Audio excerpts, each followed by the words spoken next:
Okay, साथ वाले को देख के फील करें एथिक्स इसे आते हैं या भूल गए हैं?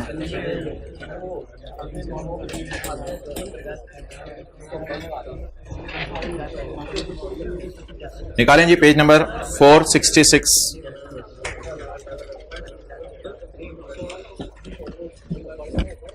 अच्छा, मैं आपसे छोटे छोटे सवाल पूछता रहूंगा, आपने मुझे उसके जवाब देते रहने। ये बड़ी इंटरेस्टिंग चीजें हैं अब आज।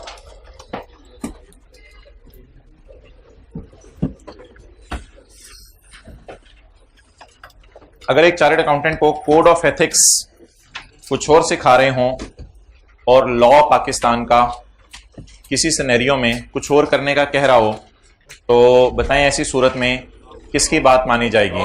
लॉ या रेगुलेशन की बात मानी जाएगी? पढ़ते जाएं और घर जाके भी पढ़ना है इसको। Page number 466। A chartered accountant is required to comply with the, असूली तौर पे तो कोड ऑफ एथिक्स को माने, लेकिन किस सूरत में कोड ऑफ एथिक्स को ना माने? पेज 466। अनलेस लॉ और रेगुलेशन स्टॉप, प्रेक्लूड का क्या मतलब होता है? स्टॉप। अनलेस लॉ और regulation stop from complying, unless कि आपको लॉ रोक दे। And in such case those laws and regulations shall prevail and CA shall comply with other parts of code. इसका मतलब बता दें, फिर उस मामले में तो लॉ की माने और जो बाकी मामलात हैं उनमें कोड ऑफ एथिक्स की माने। इसकी एक मिसाल मैंने आपको दी थी कॉन्फिडेंशियलिटी की। कॉन्फिडेंशियलिटी आपको रखनी चाहिए, लेकिन अगर लॉ कह दे ये इंफॉर्मेशन बताओ या कोर्ट कह दे फिर आप वो बता दें, लेकिन इसका मतलब ये नहीं कि बाकी चीजें आप में नहीं हो, बाकी होनी चाहिए इंटेग्रिटी और वो सारा।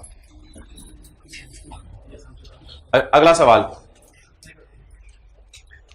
अगर आपको कोड ऑफ एथिक्स फॉलो करते हुए, अगर आपको कोड ऑफ एथिक्स फॉलो करते हुए ये लग रहा है कि मैं कोड ऑफ एथिक्स फॉलो करते हुए कोई ऐसी बात कर जाऊंगा जिससे नुकसान का खतरा है, तो ऐसी सूरत में फिर आप वो बात ना करें।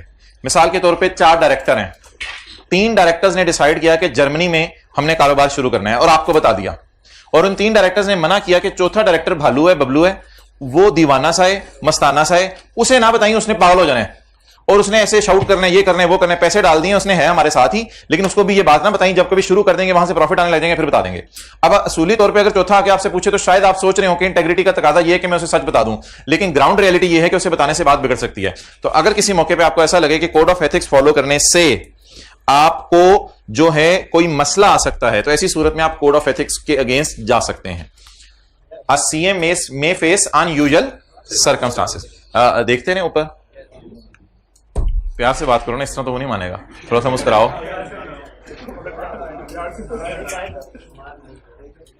वो क्या लिखा होता है? दिल बराए फरोख, 2 मीठे बोल। तो ये तो आप लोग जो है वो प्यार मोहब्बत से बात किया करें साथ वाले को, ये जो प्यार मोहब्बत। CA may face unusual circumstances, जैसे मुझे इस वक्त हो रहा है। अच्छा, a CA may face unusual circumstances in which he believes that result of applying the code would be disproportionate, यानी कि प्रोपोर्शनेट हिल जाएगी, कोई अजीब सा मसला हो जाएगा।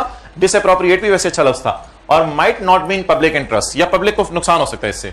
तो ऐसी सूरत में इन दो circumstances the accountant is encouraged to consult with professional और regulatory body. Professional body ICAP और regulatory body SCCP। Professional body ICAP, regulatory body SCCP।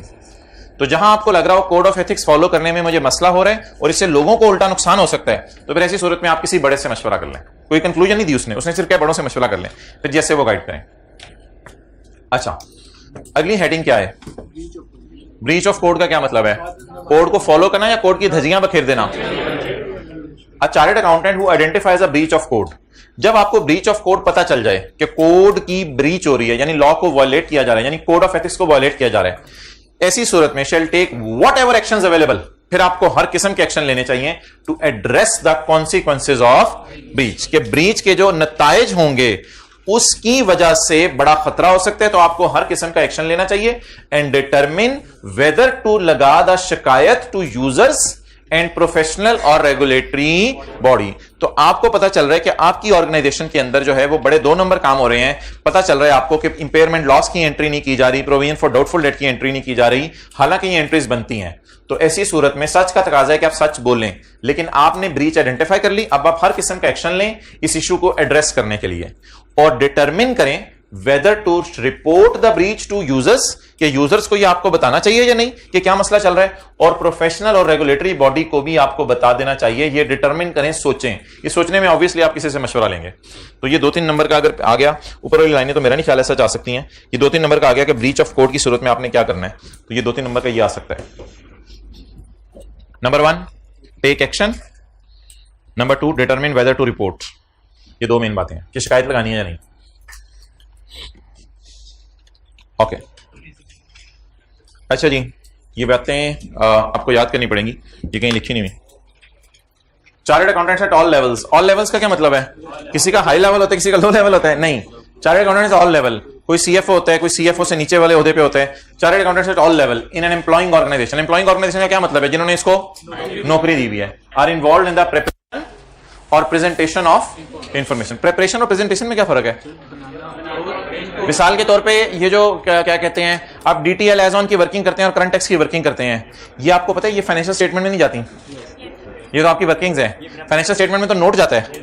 तो वर्किंग 1, 2 जो हम करते हैं डेफर्ड टैक्स वाली टाइप, वो प्रिपरेशन है, और जो नोट बनाते हैं वो प्रेजेंटेशन है। Chartered accountant at all level in employing organization are involved in preparation और presentation of information both with in and outside the organization. With in organization भी इंफॉर्मेशन बतानी पड़ सकती है, इधर से उधर ईमेल करनी पड़ी। आउटसाइड ऑर्गेनाइजेशन जैसे note to the financial statement. किन किन लोगों का चार्टर्ड अकाउंटेंट के इंफॉर्मेशन के ऊपर स्टेक होता है, यानी उन्होंने डिसीजन लेना होता है। Stakeholders to whom such information is prepared include. किन किन लोगों ने इस इंफॉर्मेशन को यूज, कई दफा मैनेजर्स ने, and those charge with governance. ये कौन होंगे? डायरेक्टर्स ने। इन्वेस्टर्स कौन होंगे? बैंक होगा, शेयर होल्डर्स होंगे, एंड लेंडर्स वही इन्वेस्टर्स एंड लेंडर्स, और अदर क्रेडिटर्स या रेगुलेटरी बॉडी या सीसीपी वगैरह। इन लोगों ने चार्टर्ड अकाउंटेंट की इंफॉर्मेशन पे रिलाई करना होता है। इसलिए अगली बात, चार्टर्ड अकाउंटेंट सीए करने के बाद कौन कौन सी इंफॉर्मेशन प्रिपेयर करेगा? Information include financial and information that might be public, जो हो सकते हैं आम लोगों को दी जाए, और यूज्ड फॉर इंटरनल पर्पस, या हो सकते हैं आपकी अपनी ऑर्गेनाइजेशन में रखी जाए। इंफॉर्मेशन कौन कौन सी आपके सीए करने के बाद? परफॉर्मेंस रिपोर्ट्स कि लाहौर की ब्रांच ने कैसा परफॉर्म किया और कैसा ऑपरेट कर रही है। Decision support analysis. क्या मतलब डिसीजन सपोर्ट एनालिसिस? फला जगह के ऊपर नई ब्रांच खोलनी है या नहीं खोलनी, आपसे कहा जाएगा जरा उसका कोई बजट वगैरह बना के दो, उसकी बुनियाद पे हम डिसाइड करेंगे कि फला जगह नई ब्रांच खोलनी है या नहीं खोलनी। Decision support analysis. Budgets and forecasts. अगले साल का P&L बना के दो, सोचो अगले साल कितना हमें प्रॉफिट आ सकता है। Budgets and forecasts. Information provided to internal auditor. Internal auditor कौन होता है? जो PTCL का एम्प्लॉय है और ऑडिट कर रहे हैं। और एक्सटर्नल ऑडिटर कौन होता है? जो PTCL का एम्प्लॉय नहीं है और थर्ड पार्टी है, जैसे कोई फर्म है KPMG, वो ऑडिट करने आ गई। रिस्क एनालिसिस आपको करना पड़ेगा।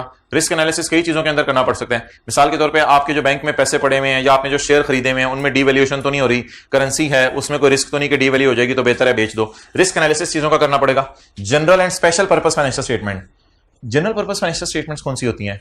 ये जो हम बनाते हैं P&L balance sheet. Special purpose financial statement होती हैं बैंक लोन लेने के लिए, बैंक को आपने फाइनेंशियल स्टेटमेंट बना के दे दी, ये स्पेशल पर्पस फाइनेंशियल स्टेटमेंट होती हैं। तो जो हम बनाते हैं वो जनरल पर्पस। टैक्स की कैलकुलेशंस करनी पड़ेंगे, टैक्स रिटर्न्स। टैक्स रिटर्न कुछ नहीं, ये वो करंट टैक्स की जो वर्किंग है ना, ये उसे कहते हैं टैक्स रिटर्न। तो टैक्स वालों को आपको रिटर्न बना के देनी पड़ेगी। Next, reports filed with regulatory bodies for legal and compliance purpose. Reports filed with regulatory bodies, SCCP। और SCCP को शायद आपने बताना होता है कि हमारे डायरेक्टर्स कौन कौन हैं और उनके घर किधर हैं, और इस किस्म की इंफॉर्मेशन, उनकी इंटेग्रिटी के बारे में कुछ किस्म की चीजें आपने बतानी होती हैं। तो ये आपने रिपोर्ट जमा करवानी होंगी। This information will assist stakeholders. Stakeholders कौन से वाले? This information will assist stakeholders. किस इंफॉर्मेशन की बुनियाद पे स्टेक होल्डर्स फायदा उठाएंगे? In understanding the organization state of affairs and in making the decisions. Preparing और प्रेजेंटिंग इंफॉर्मेशन इंक्लूड, वो जो मैंने आपको बताया, प्रिपेयरिंग से मुराद वो जर्नल एंट्रीज वगैरह और वर्किंग्स वगैरह करंट और डेफर्ड टैक्स, और प्रेजेंटिंग से मुराद नोट बनाना। प्रिपेयरिंग और presenting information include recording information, maintaining and approving. Approve वो इंफॉर्मेशन की जाती है जो आप फाइनली आपने फिर फाइनेंशियल स्टेटमेंट में प्रिंट करानी हो। तो ये भी 1-2 नंबर का सवाल आ सकता है, प्रिपेयरिंग और प्रेजेंटिंग इंफॉर्मेशन का क्या मतलब है। और 3-4 नंबर का ये सवाल आ सकता है, इंफॉर्मेशन कौन कौन सी आपने बनानी होती है। और 1-2 नंबर का सवाल के स्टेक होल्डर्स कौन कौन से हैं। ओके, बस यार पीछे आप हिम्मत कर लें, 2 सफ़े रह गए हैं, लेकिन अभी मैं आज करा रहा हूं नहीं करा रहा वो अलग बात है। अब क्या करें, जो है वो है ना, आप कुछ कर तो नहीं सकते। General requirements while preparing information, जैसे current carrying amount, tax base, TTD, DTD, while preparing information और when presenting information, a CA shall prepare information as per relevant reporting framework। तो IFRS पढ़ लें, IFRS जो कहे वो करें। IFRS ने कह दिया कि टैक्स बेस कैश अकाउंटिंग में 0 होगी तो उसी को फॉलो करें। shall prepare और इंफॉर्मेशन not to mislead, किसी को मिसलीड करने की नीयत से इंफॉर्मेशन नहीं आपने बनानी, और इन्फ्लुएंस कॉन्ट्रेक्चुअल और रेगुलेटरी आउटकम्स। कॉन्ट्रेक्चुअल चीजें क्या होती हैं, आपने इंफॉर्मेशन ऐसे प्रेजेंट की कि आपने किसी से कॉन्ट्रैक्ट किया हुआ था, उसने गलत डिसीजन ले लिया उसके बेस पे। और रेगुलेटरी आउटकम क्या होती है, मिसाल रिटर्न्स लिख लें, रेगुलेटरी आउटकम रिटर्न्स, रिटर्न बनाते हुए टैक्स की रिटर्न, टैक्स रिटर्न बनाते हुए आपने करंट टैक्स की वर्किंग में ऐसे खर्चे माइनस कर दिए जो नॉट अलाउड थे, तो ऐसी सूरत में फिर मिसलीड होगी इंफॉर्मेशन सारी। ये जो इंफॉर्मेशन आप बना रहे होंगे इसमें आपने अपनी जजमेंट इस्तेमाल करनी है, exercise professional judgment to represent the facts accurately and completely. Facts को कंप्लीटली बताना है। कंप्लीटली का क्या मतलब, वैल्यूअर का नाम बताना है। अगर आपने वैल्यूअर का नाम छुपा लिया तो यूजर्स को पता नहीं चलेगा और बाद में पता चलेगा वो डायरेक्टर का कजन था जिसने फेयर वैल्यू लगा के दी थी लैंड की। तो कंप्लीटली का मतलब वैल्यूअर का नाम बताना है, लेकिन अगर वैल्यूअर का नाम ना बताया तो इंफॉर्मेशन इनकम्प्लीट होगी, जिससे यूजर का डिसीजन गलत हो जाएगा। Exercise professional judgment to describe clearly the true nature of business transactions और activities. True nature of business transaction, गलत नेचर ऑफ बिजनेस ट्रांजैक्शन क्या है कि लीज एक रेंट एग्रीमेंट है और आपने जिक्र ही नहीं किया कि लीज हुई है, आपने बस rent expense debit cash credit entry करके 2 नंबरी करके गुजारा चला दिया। हालांकि आपकी बैलेंस शीट में आरओयू भी नजर आना चाहिए था, लीज लायबिलिटी भी नजर आनी चाहिए थी। तो describe clearly the true nature of business transaction. Business transaction को गलत तरीके से प्रेजेंट किया जा सकता है, कोई मसला ही नहीं इसमें। इतनी ज्यादा ट्रांजैक्शन होती है बिजनेस के अंदर, कौन आके हमें चेक करेगा हम सही कर रहे हैं गलत कर रहे हैं। तो लीज को रेंट एक्सपेंस में डाल देना ये ट्रू नेचर ऑफ ट्रांजैक्शन नहीं है। लीज को रेंट एक्सपेंस में डाल देना ये ट्रू नेचर ऑफ ट्रांजैक्शन नहीं है। यस सर, यानी चलोगे। अच्छा, classify and record information in a timely and properly manner. बहुत सी जगहों पे एस्टीमेट इन्वॉल्व होते हैं, 31 दिसंबर 2010 आ गया, प्रोविजन फॉर डाउटफुल डेट का रेट कि 10% डेटर पैसे लेके भागेंगे, शायद 12% लेके भागेंगे, आपको पता नहीं चल रहा। अब चार्टर्ड अकाउंटेंट कहता है यार मैं सोच रहा हूं, डायरेक्टर्स कह रहे हैं यार सोच लो जल्दी, जनवरी गुजरा, फरवरी गुजरा, मार्च गुजरा, अप्रैल गुजरा, मई, जून, जुलाई, अगस्त आ गया, मैं सोच रहा हूं जरा प्रोविजन फॉर डाउटफुल डेट का कोई अच्छा सा रेट होना चाहिए। और भाईजान अगला साल मुकरने वाला है, भाई अगले साल की फाइनेंशियल स्टेटमेंट भेजनी है, तू पागल है, तू चार्टर्ड अकाउंटेंट है, क्या है तुझे खुदा का खौफ कर। टाइमली बेस पे काम करना है। कई दफा इंफॉर्मेशन को आप इतना डिले कर देते हैं कि फिर अगले के किसी काम की नहीं रहती। ठीक है, घर लेट आके बताना कि अम्मी मैं लेट हो गया तो उसको कोई फायदा नहीं, पहले फोन करके बताना था। तो classify and record information on a timely and proper manner, और in the end not omit anything. इसकी मिसाल आपको ऊपर दे दी मैंने, वैल्यूअर का नाम आपने ओमिट कर दिया, नॉट ओमिट एनीथिंग, या नोट में आपने रिकॉन्सिलेशन बनाई नहीं। Not omit anything for making information misleading और फॉर इन्फ्लुएंसिंग कॉन्ट्रेक्चुअल और रेगुलेटरी आउटकम्स। ओके, अब आप मुझे ये बता दें डिस्क्रिशन क्या होती है।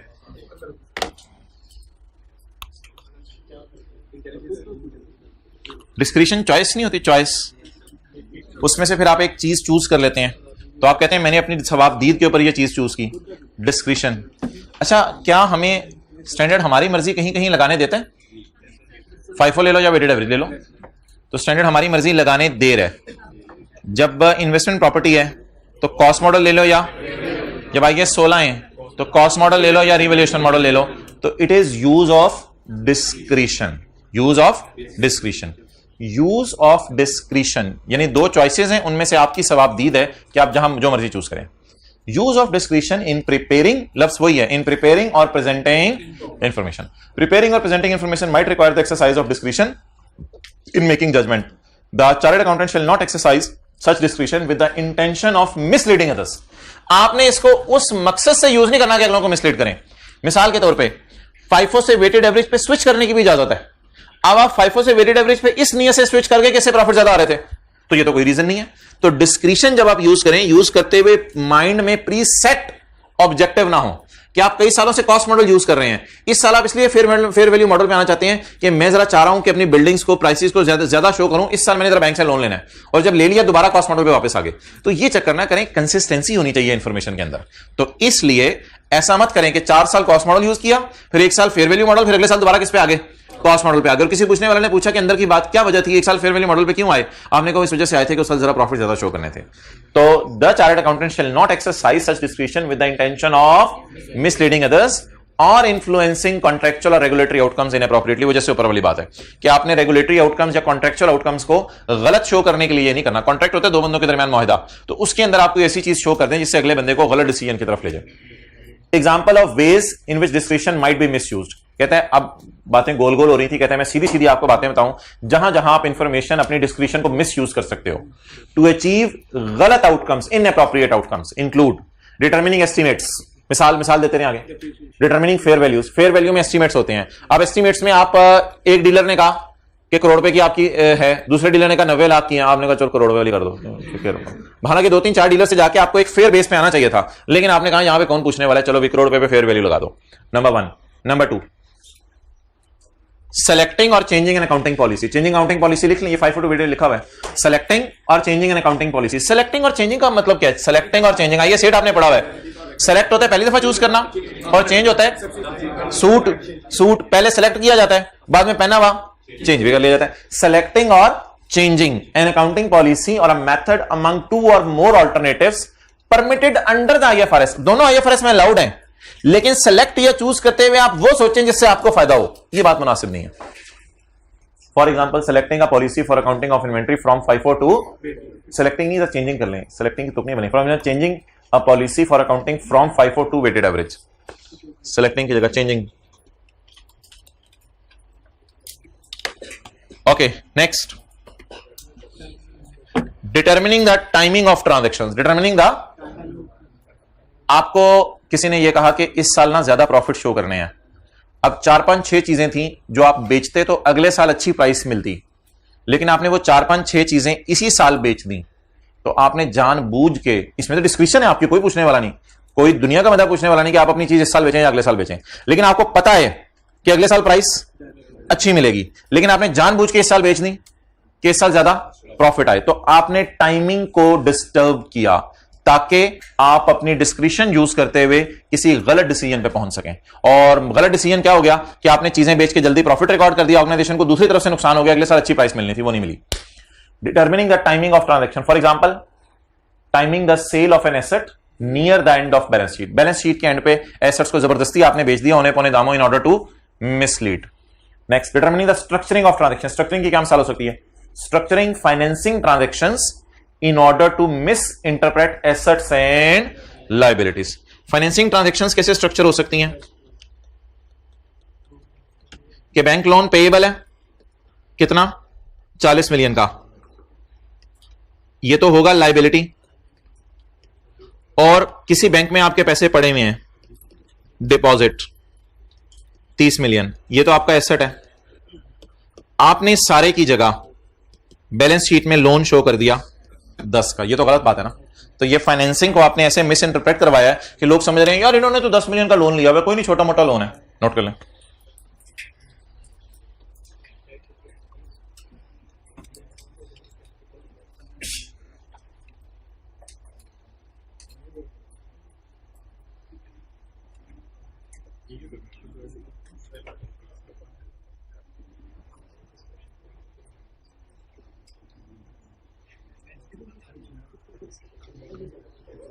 Okay,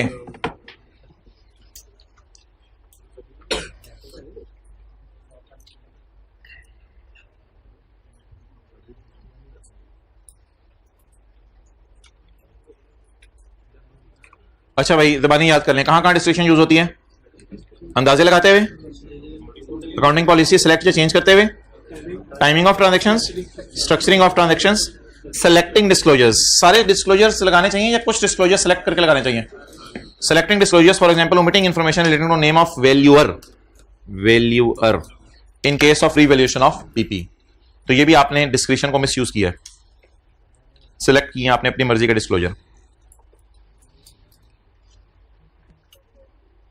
okay. ओके चलें जी, बस आखिरी बात, ये आसान सी बात है। क्या कभी ऐसा काम करना पड़ सकता है जिंदगी में जिसके लिए स्टैंडर्ड ना बने हों? शादी कहां से आ गई? ओ खुदा का खौफ कर यार। IS 3।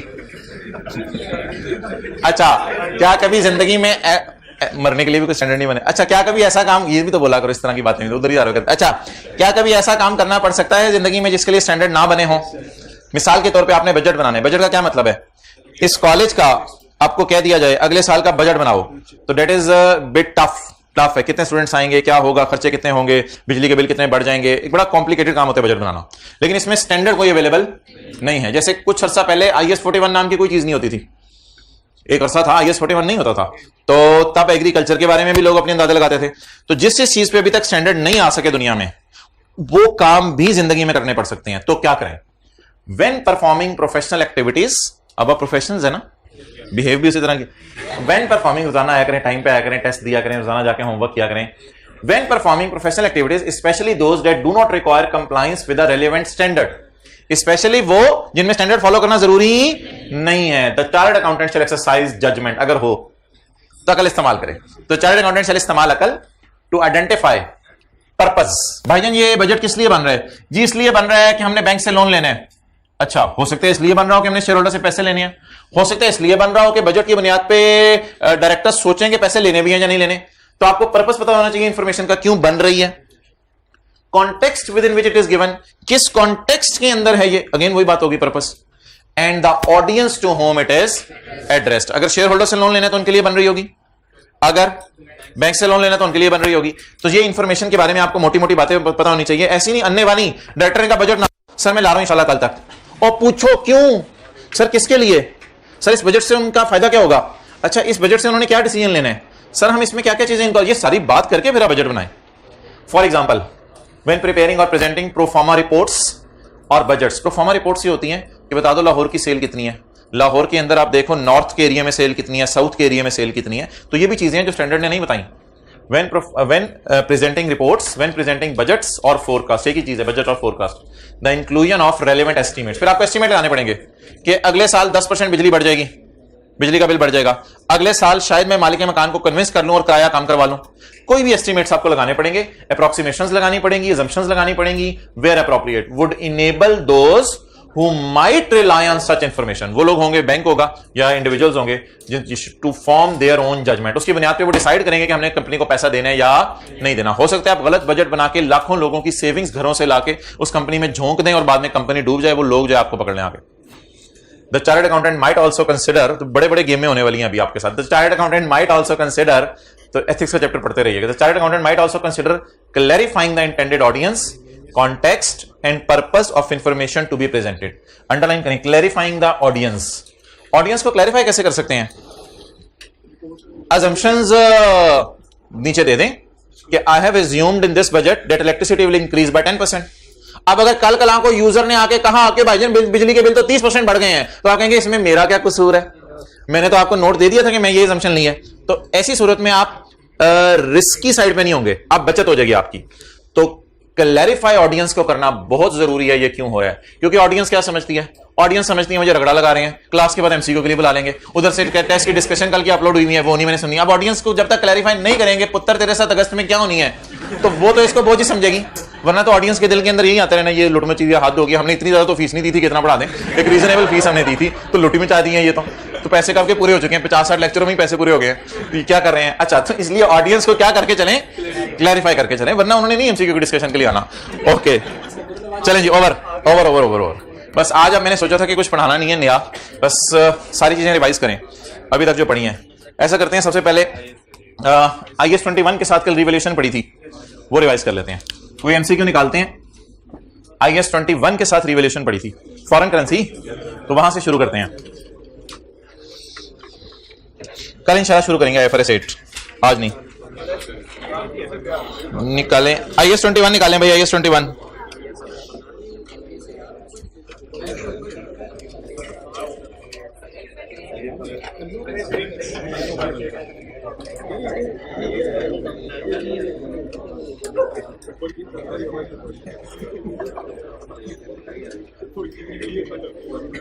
MCQ number 8, page number कौन सा है? 49। मेरे डियर, ये ना अब्दुल्ला राजपूत को मैसेज कर दें, क्योंकि ऐसा रिमोट लाई कि ये एसी नजर आ रहा है 16 पे, लेकिन खुल जाइए। शर्म आ रहा है, आज बोलते हुए भी शर्म आ रहा है, लब बंद कर लिए हैं इसने। जुपिटर लिमिटेड, माशाल्लाह जमीन पे बैठे बैठे। जुपिटर, पेज नंबर भालू 429 है आपकी बुक का। जुपिटर लिमिटेड की फंक्शनल करेंसी पाक रुपीज है। It bought a property New York, नए यॉर्क में इसने जाके प्रॉपर्टी खरीद ली for $5 million on 2 July 2019। 25% was paid immediately and the remaining is to be paid on 31 अक्टूबर 2019। चलें जी, पहली एंट्री करा दें। किसने जाके प्रॉपर्टी खरीदी है? कैमरा उधर लेके जाने की जरूरत नहीं भाईजान, किताबों में इन्होंने सवाल खोला हुआ है जी भाईजान। यार एक लाइन में सवाल में ना पहले बता दूं, property is being used for admin purpose, तो IS 16 लगेगा। IS 16 लगेगा। क्या लगेगा? IS 16 लगेगा। चलिए करें पहली एंट्री जल्दी जल्दी। पीपी डेबिट, चलें जी, पीपी डेबिट करें और कैश क्रेडिट करें और पेएबल क्रेडिट करें। Jupiter limited function, it bought a property in New York for $5 million on 2019। The 25% was paid immediately and remaining is to be paid on 31 अक्टूबर। तो payment plan मुझे बता दें। 5 million का 25% कितना आ रहा है? $1.25 अभी दे देनी है और $3.75 बाद में देनी है। और ये किसने प्रॉपर्टी खरीदी है? 2 जुलाई का रेट 164 जी, बताएं जी। $1.25 मिलियन पाक रुपीज में 2,05,000 अभी दे दिए। 2,05,000 भी नहीं होंगे, पता नहीं। $1.25 मिलियन है जो भी है। और पेएबल 3.75 इंटू रुपीज 164 पे ही बुक होगा पेएबल। 615 जी। बैलेंसिंग निकालें प्रॉपर्टी की प्राइस।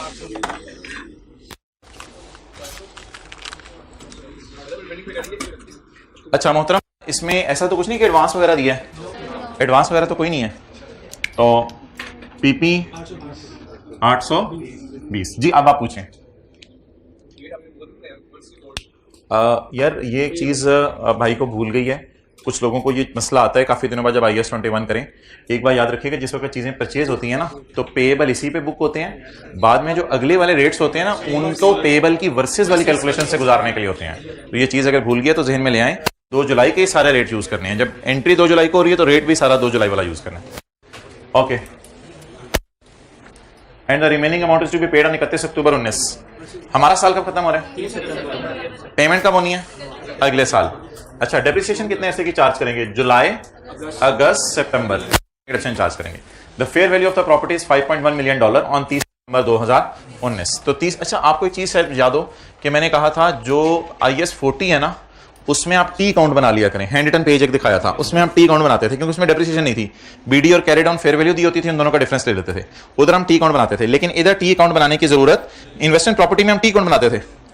कॉस्ट आती थी, कैरिड ऑन आता था, बैलेंसिंग गेन और लॉस आ जाता था। इन्वेस्टमेंट प्रॉपर्टी में टी अकाउंट बनाते थे। IS 16 में टी अकाउंट बनाते हैं या वर्किंग बनाते हैं? डेट डिस्क्रिप्शन वाली वर्किंग बनाते हैं। चलें जी, बता दें ईयर एंड के ऊपर रिवैल्यू हो रहा है या स्टार्ट ऑफ ईयर के ऊपर रिवैल्यू हो रहा है? हिम्मत करें।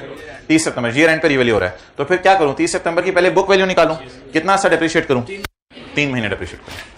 तो 3 महीने डेप्रिशिएट करवाएं। Date description asset revaluation circular, P&L शायद कोई नहीं है। 2 जुलाई 19। कॉस्ट बोले 820। 30 सितंबर 19। Depreciation 820 divide by 50 into 4.5।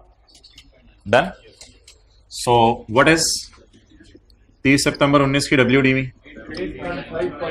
815.9। कल याद है इधर जिस वक्त फेयर वैल्यू आनी थी तो फॉरेन करेंसी का रेट देखा था, क्योंकि न्यूयॉर्क के अंदर वैल्यू हो रही है ना इसकी। तो रीवैल्यूड अमाउंट पहले न्यूयॉर्क में बताएंगे एसेट कितने का हो गया? $5.1 मिलियन का न्यूयॉर्क के अंदर हो गया। तो वो तो नए यॉर्क के अंदर हो गया, तो पुराना पाकिस्तान वापस आ गया। पुराने पाकिस्तान में देख लें कितने गए। न्यूयॉर्क में कितने गए? 5.1 का 160 856.8 रिवैल्यूएशन सरप्लस 40.9। टैक्स रेट सवाल में नहीं दिया हुआ, रेट गलत हो गया। 30 सितंबर 19 का रेट उठाने ना मेरे भाई, 30 सितंबर 19 168। और अगले साल जो पेमेंट होनी है उसे मैं इग्नोर कर रहा हूं, क्योंकि मैंने सवाल की रिक्वायरमेंट्स पिछले सेशन में पढ़ी थी, तो शायद ऐसी कोई रिक्वायरमेंट नहीं है जिसमें अगले साल की पेमेंट को भी देखना पड़े। तो पुत्र तू नींद पूरी कर ली, बड़ा चंगा कीता है। एंट्रीज बता दें 30 सितंबर 19 की। अच्छा इधर देखें, पहले डेप्रिसिएशन और सरप्लस रिटेन अर्निंग वाली एंट्री करूं या पहले वार्म अप और रिवैल्यूएशन वाली? डेप्रिसिएशन और सरप्लस रिटेन अर्निंग वाली। डेप्रिसिएशन और सरप्लस रिटेन अर्निंग वाली एंट्री हमेशा जुड़ी होती हैं अनलेस के डेप्रिसिएशन में एक्स्ट्रा डिडक्शन ना पड़ी हो। तो डेप्रिसिएशन और सरप्लस रिटेन वाली एंट्री जुड़ी होती है, वो पहले मैं करूंगा और इसके बाद वार्म अप और रिवैल्यूएशन वाली करूंगा। लेकिन डेप्रिसिएशन में एक्स्ट्रा डिडक्शन कोई नहीं पड़ी हुई, क्योंकि इससे पहले कभी रिवैल्यू नहीं हुआ, तो इसलिए बस सादा सी entry. Depreciation debit, accumulated depreciation credit 4.1। अब वार्म अप की एंट्री होगी, अक्यूमुलेटेड डेप्रिसिएशन डेबिट और पीपी क्रेडिट 4.1। और 30 सितंबर 19 सबस पट्टी asset debit revaluation surplus credit. तो PP debit revaluation surplus in OCI credit 40.9। I will not allow you to note it down. इसके सोल्यूशन में जनरल एंट्रीज भी हुई है, ये भी सब बना हुआ है। सिर्फ किताब के ऊपर जो रिक्वायरमेंट्स लिखी हुई हैं उसके आगे सोल्यूशन लिखते रहें। डेटा सारा आपके सामने, आप किताब में जो रिक्वायरमेंट्स हैं उसके आगे सोल्यूशन लिखते रहें। ना यार एमसीक्यू उसके पे नोट करने बैठेंगे तो हमारा सिलेबस कहाँ जाने। ये कोई ऐसी चीज़ नहीं है जो आप नोट करें, और एंट्रीज भी कोई ऐसी चीज़ नहीं है, सोल्यूशन में हुई है। सवाल नहीं, सवाल में ABCD पढ़ें और आगे लिखते रहें फिगर्स।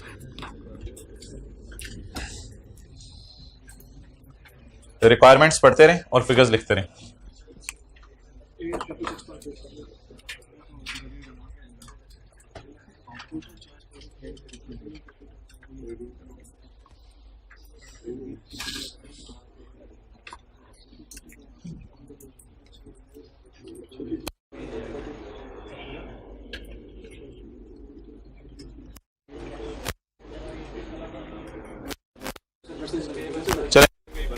वर्सेस वाली कैलकुलेशन की एंट्री रह गई है हमारे से, मादरत रह गई है, वो होनी है। वर्सेस वाली कैलकुलेशन की एंट्री होनी है। बोलें जी 30 सितंबर 19 वर्सेस वाली कैलकुलेशन। पेबल कितने पे खड़ा है? 615 पे। अच्छा लेके किस पे जाना है? रेट हो गया ईयर एंड पे 166 और 68 के ईयर एंड पे 168 है। गुड। $3.75 into 630 versus 615। तो 615 वाली लाइबिलिटी को बढ़ाना है और 630 पे लेके जाना है। तो एक्सचेंज लॉस,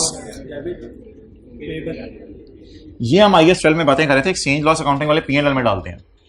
मुझे एक दिन बात चल रही थी ना, एक्सचेंज लॉस अकाउंटिंग वाले P&L में डालते हैं, लेकिन टैक्स वाले एसेट की कॉस्ट में ऐड करते हैं। पास पेपर का क्वेश्चन किया था 12 शायद जी। Exchange loss 50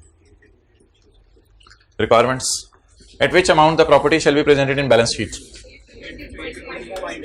856.8। अच्छा यार एक बात जरा सोचें,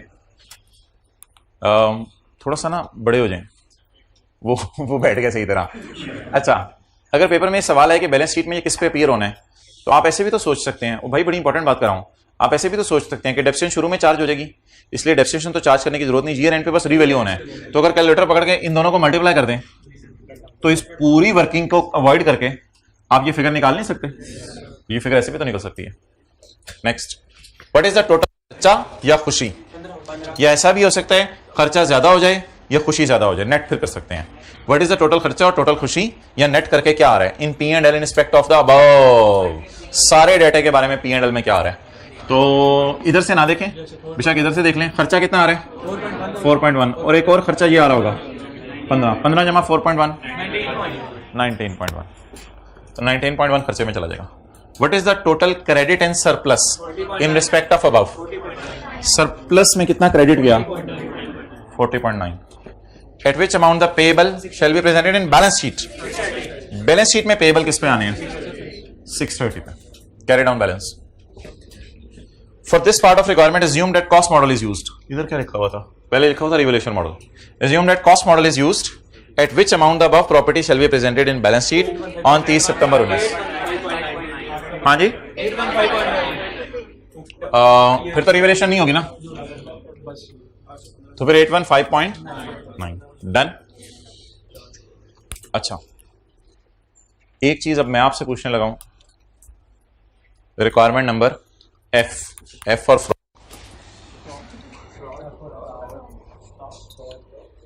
walking near your feet no. अच्छा, तो अगर ये इन्वेस्टमेंट प्रॉपर्टी होती और फेयर वैल्यू मॉडल होता तो टी अकाउंट कैसे बनता? अगर ये इन्वेस्टमेंट प्रॉपर्टी होती, यानी एडमिन पर्पस के लिए ना होती, ये बिल्डिंग हमने बेचने के लिए रखी होती, अगर ये इन्वेस्टमेंट प्रॉपर्टी होती और फेयर वैल्यू मॉडल होता तो फिर ये कैसे आती? बोले बोले बोले 820 तो ठीक है आपका कॉस्ट 800। डेप्रिशिएट ना होती, डेप्रिशिएट ना होती। कैरी डाउन $5.1 साल के एंड पे हो गई इंटू 168 856.8 और गेन लॉस इधर 36. इधर सरप्लस 40 आ रहा है, इधर 36.8 आ रहा है। ये क्या चक्कर है? उधर तो डेप्रिशिएट होता है ना, तो इधर डेप्रिशिएट नहीं हो रहा, इधर सिर्फ मार्केट वैल्यू का डिफरेंस आ रहा है, उधर तो डेप्रिसिएशन की वजह से भी कुछ हुआ है। क्लियर? तो इस मॉडल के अंदर कितना था? 36.8। ओके, बिल्कुल बिल्कुल बिल्कुल आपने बजा फरमाया है। ये आउटसाइड P&L जाएगा, OCI में 40.9 और ये अदर इनकम में जाएगा 36.8। ये P&L के मुंह पे जाते हैं, यानी पैट से ऊपर ऊपर, तो ये P&L के ऊपर जाता है, P&L में जाता है। अच्छा, ये एक बड़ी अच्छी आपकी रिवीजन हो गई। अब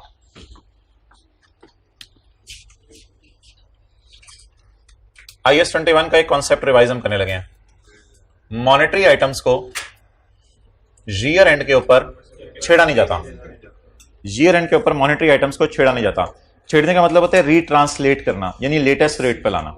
मॉनेटरी आइटम्स को ईयर एंड पे छेड़ा नहीं जाता। लेकिन अगर मॉनेटरी आइटम्स में फेयर वैल्यू या रिवैल्यूएशन मॉडल यूज हो रहा हो तो बाय डिफॉल्ट हमें उन्हें ईयर एंड के रेट पर लाना पड़ता है। नॉन मॉनेटरी मादरत, नॉन मॉनेटरी आइटम्स को ईयर एंड पर छेड़ा नहीं जाता। जैसे इन्वेंट्री है, इंटेंजिबल है, पीपीई है, ये नॉन मनी है। मनी क्या होता है? पेबल, डेटर, क्रेडिटर, लोन, ये मनी है, मनी मॉनेटरी। और नॉन मॉनेटरी आइटम्स को ईयर एंड पे छेड़ा नहीं जाता। लेकिन अगर फेयर वैल्यू मॉडल या रिवैल्यूएशन मॉडल यूज हो रहा हो तो ऐसी सूरत में क्या किया जाता है? नॉन मॉनेटरी आइटम्स को किस पे ले आया जाता है? लेटेस्ट फेयर वैल्यू पे, लेटेस्ट रेट पर ले आया जाता है, क्योंकि फेयर वैल्यू भी तो लेटेस्ट होती है। एक एमसीक्यू करवाया था आपको, वो मैं दोबारा पढ़ने लगा हूं आज।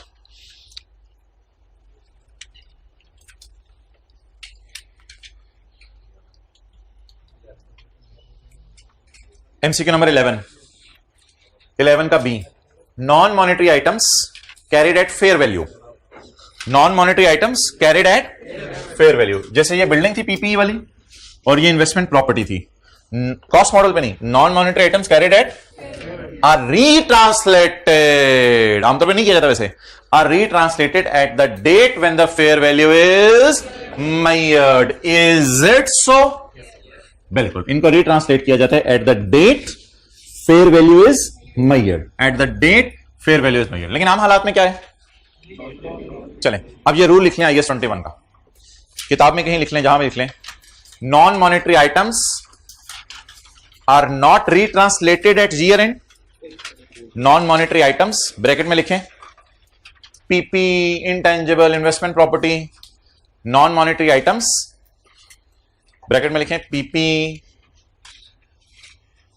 Intangibles, investment property are not retranslated at year end, are not retranslated at year end.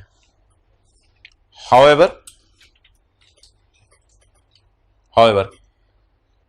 if revaluation model / fair value model, revaluation model उसके स्टैंडर्ड के लिए IS 16 और fair value IS 40 के लिए. However, if revaluation model or fair value model is used, then these are retranslated at the date when fair value was measured. At the date when fair value was measured.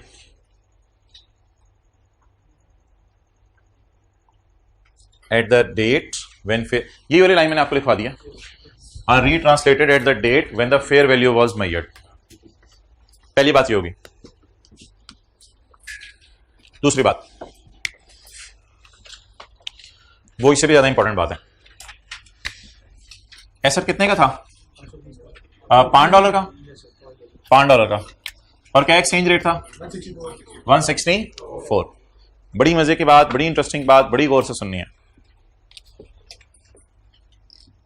फिलहाल depreciation को जरा ignore करें, concept समझने के लिए. सिर्फ $5 वाली चीज 5 शेयर $1 की होगी, तो इसका मतलब है चीज की कीमत बढ़ी, चीज की कीमत बढ़ी.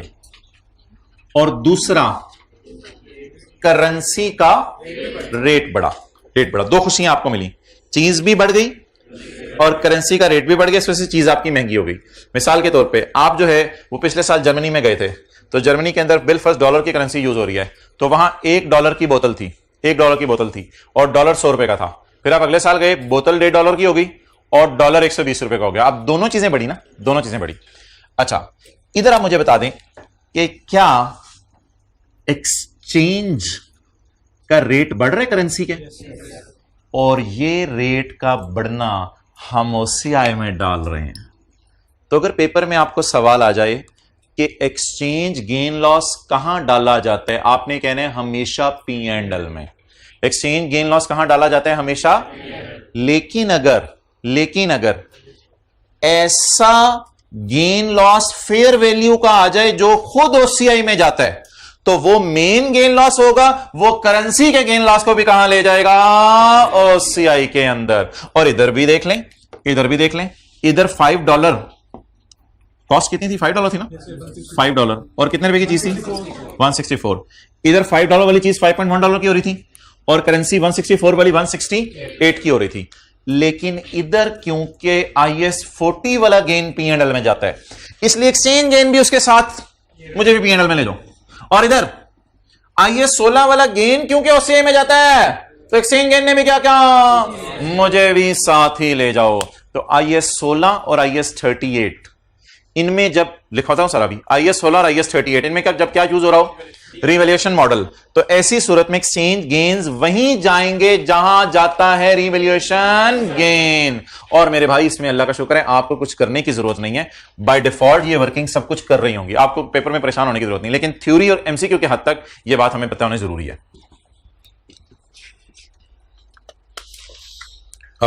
ये बात लिखी हुई है शायद बुक में एक जगह पे, पेज नंबर 388 पे, पेज नंबर 388 में जी. IS 16 में चीजें महंगी हो जाए, गेन कहां जाता है? OCI में.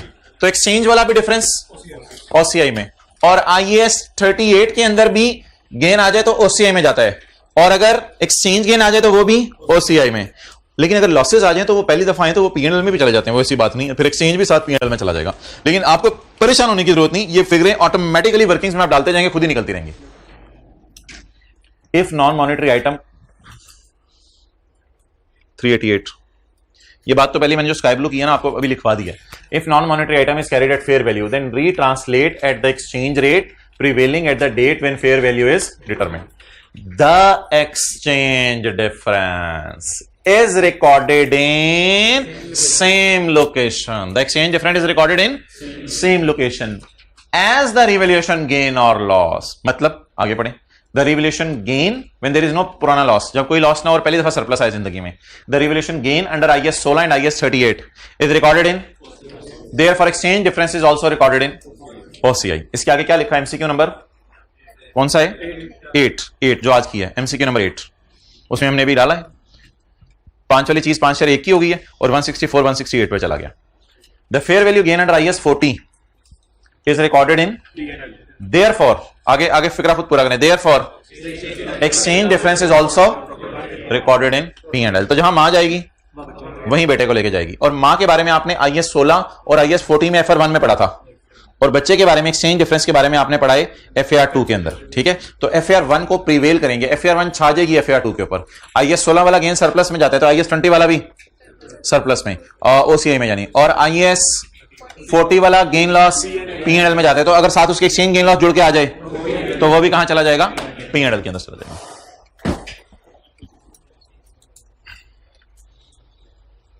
ओके, अब आप आ जाए IAS 12 में। IAS 12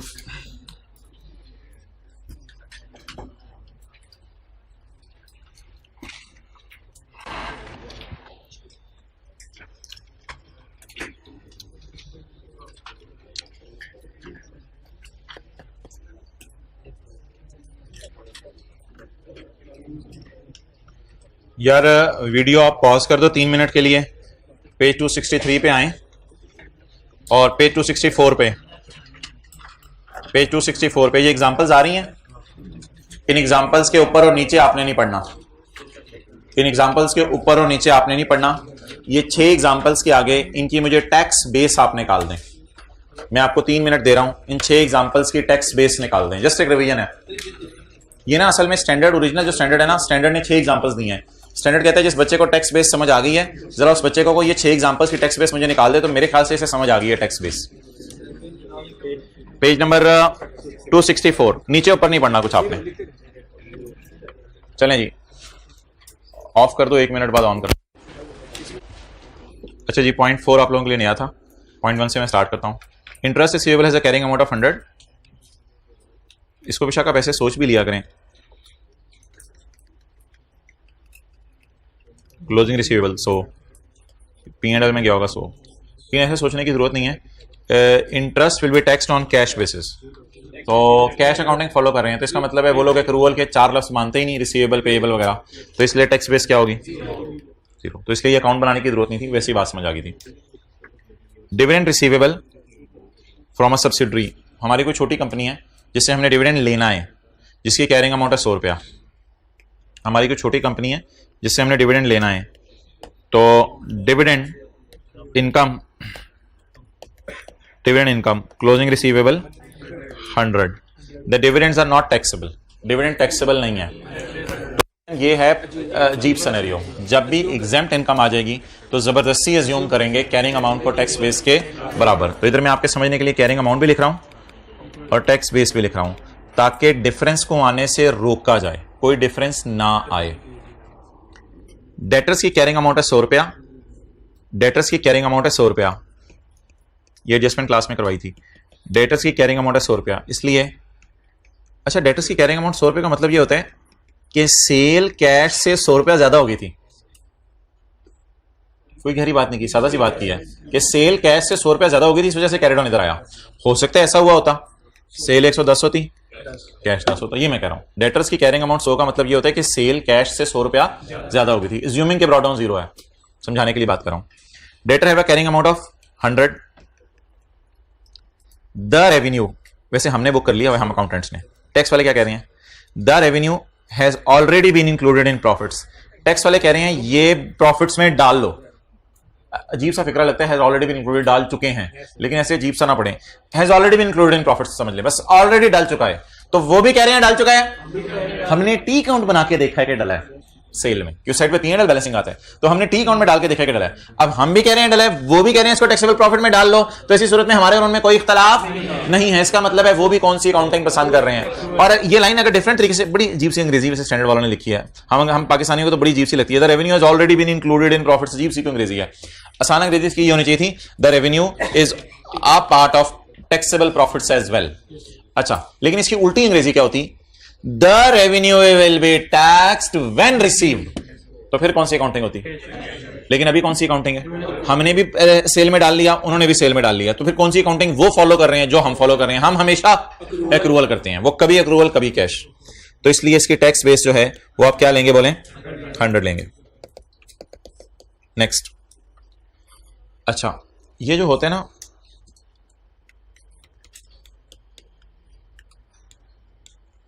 लोन,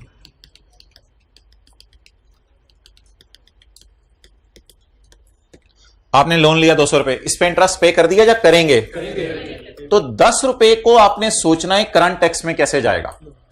ये जो 200 है ना, इसका करंट टैक्स से कोई ताल्लुक नहीं है, क्योंकि ये लोन बैलेंस शीट आइटम है और it has no tax consequences, क्योंकि जब लोन वापस करेंगे लोन डेबिट कैश क्रेडिट, ना इनकम बुक होनी है ना खर्चा बुक होना है। हाँ, लोन दूध की मलाई की बात नहीं करा मैं, लोन के इंटरेस्ट की बात नहीं करा। इंटरेस्ट की डिस्कशन इतनी डिटेल से हो चुकी है कि वो आप करना भी मुझे मुनासिब नहीं लग रहा। लोन के प्रिंसिपल की आज मैं आपसे बात करने लगा हूं पहली दफा। लोन का principal has no tax consequences, याद रखिएगा। वाई? टैक्स कॉन्सिक्वेंसेस क्या होते हैं? या इनकम में डाल दो या खर्चे में माइनस कर दो। क्या जब मैं लोन वापस करने जाऊं तो टैक्स वाले कुछ मुझे कहेंगे, या तुमने लोन वापस कराया हो खर्चा नहीं, इतनी लूट नहीं मची हुई, मुझे खर्चे में डालने दें, इतने अच्छे नहीं है टैक्स वाले 200 पूरे को खर्चे में डालने दें, ये मेरा खर्चा नहीं है। तो ना टैक्स वाले इस 200 को किस में डालेंगे? इनकम में। तो when I obtain a loan and when I repay the loan, there are no tax consequences at both times. इसलिए टैक्स वाले अगर आपकी बैलेंस शीट में फिलहाल लिया हुआ लोन है और आपने करंट वो जो डेफर टैक्स की वर्किंग में सीए और टीबी, इसको जबरदस्ती आपने बराबर लेना है, क्योंकि हम इन दोनों में जो डिफरेंस है वो ना टैक्सेबल है ना डिडक्टेबल है। क्योंकि लोन तो ऐसी चीज है जो ना इनकम में जाती है ना खर्चों में जाती है। उसका इंटरेस्ट की बात नहीं कर रहा मैं, लोन खुद की बात कर रहा हूं, ना खुद इनकम में जाता है ना एक्सपेंस में जाता है। इसलिए अगर इसके टैक्स बेस गलती से कोई जीरो लेता है तो खतरा क्या हो जाएगा? या टैक्सेबल टेम्परेरी डिफरेंस होगा या डिडक्टेबल होगा। ना टैक्सेबल है ना डिडक्टेबल है। तो बता दें लोन रीपेमेंट के कोई कॉन्सिक्वेंसेस हैं? Loan repayment is not. इसलिए एक और अजीब सी बात है, सुन लें, लोन के प्रिंसिपल की भी कैरिंग अमाउंट और टैक्स बेस हमेशा बराबर लिया करेंगे ताकि डिफरेंस जीरो आए। तो लिख लें, ये लोन रिसीवेबल का प्रिंसिपल है। मैं तो लोन पेएबल आपको समझा बैठा हूं और ये रिसीवेबल है, उससे कोई फर्क नहीं पड़ता। इसकी कैरिंग अमाउंट 100 है, टैक्स बेस भी 100 है, क्योंकि हम चाहते हैं इन दोनों में डिफरेंस ना आए।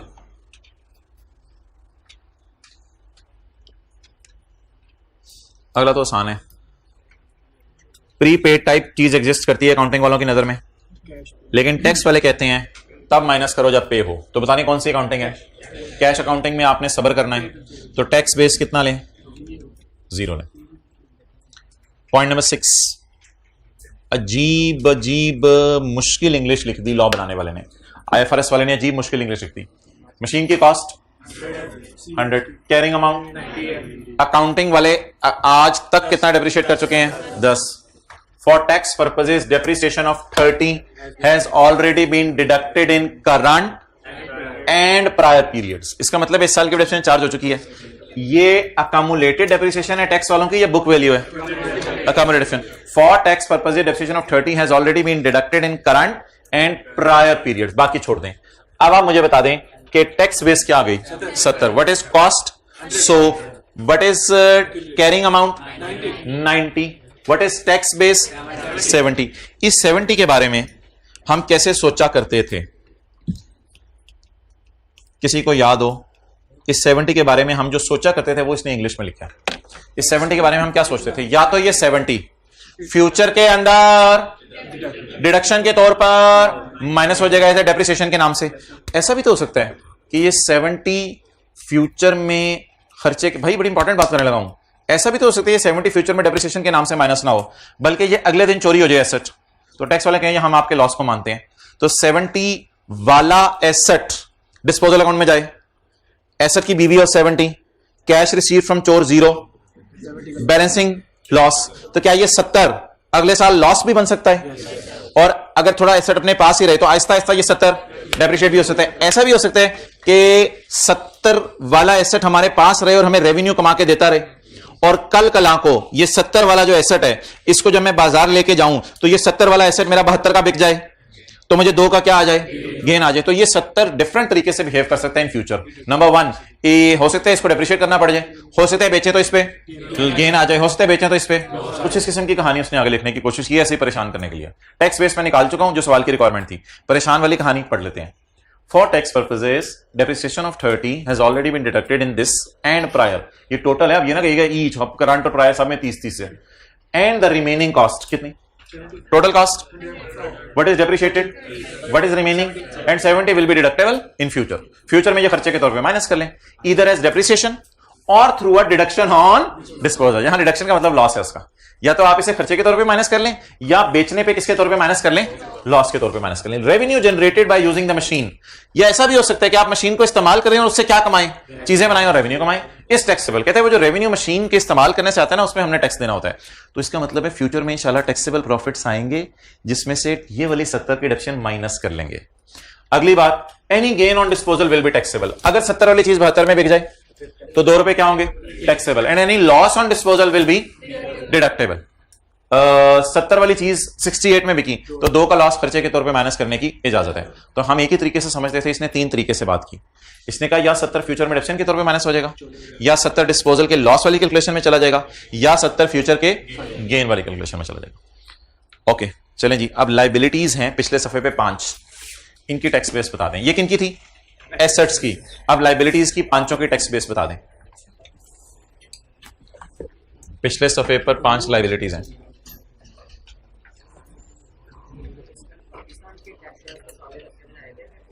ओवरऑल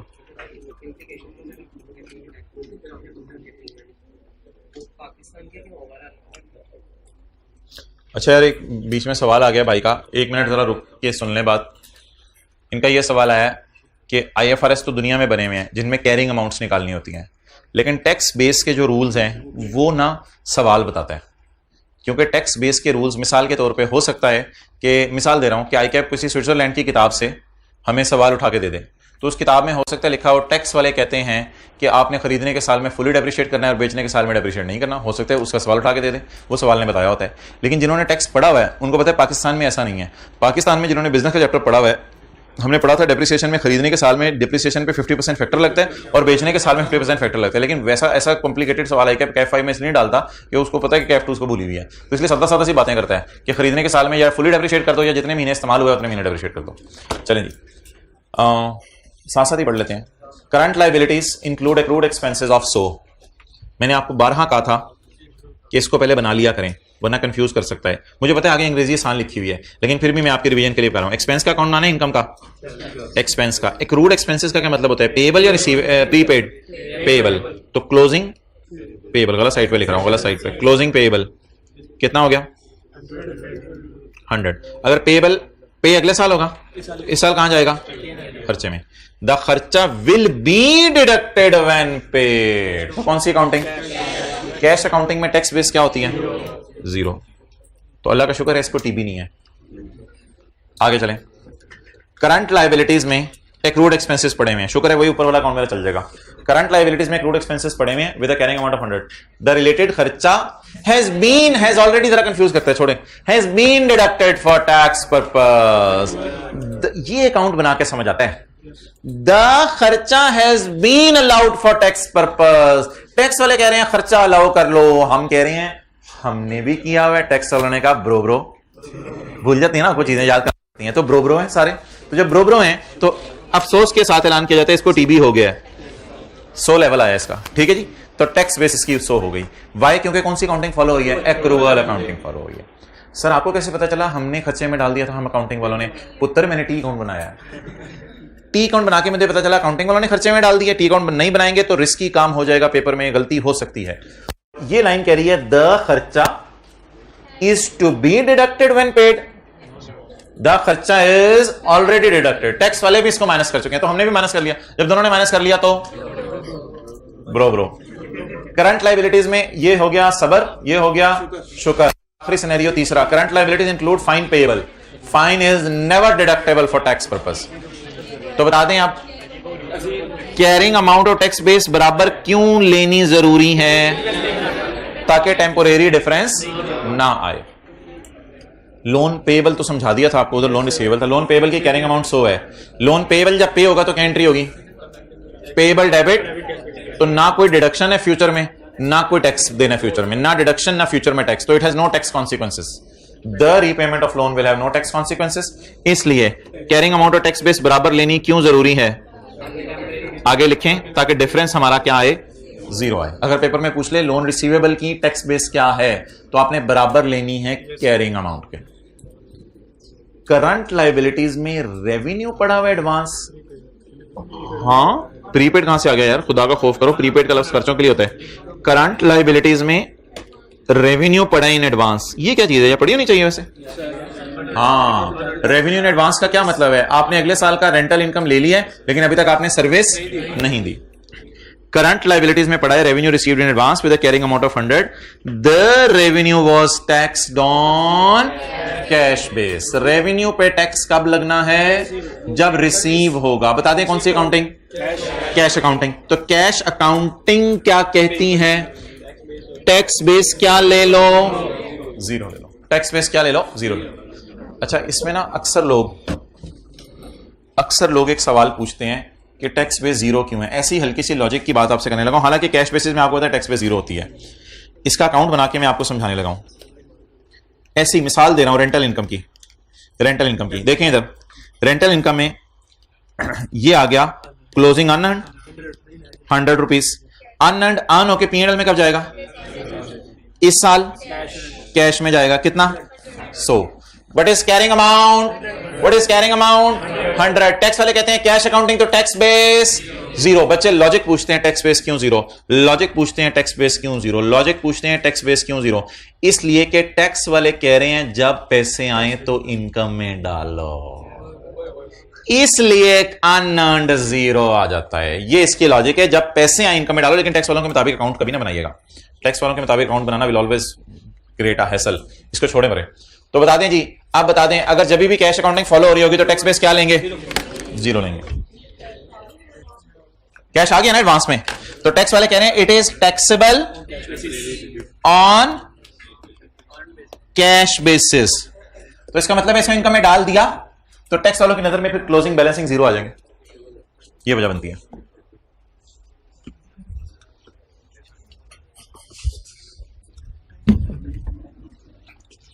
चेहरा 7 वाले का ऊपर करें।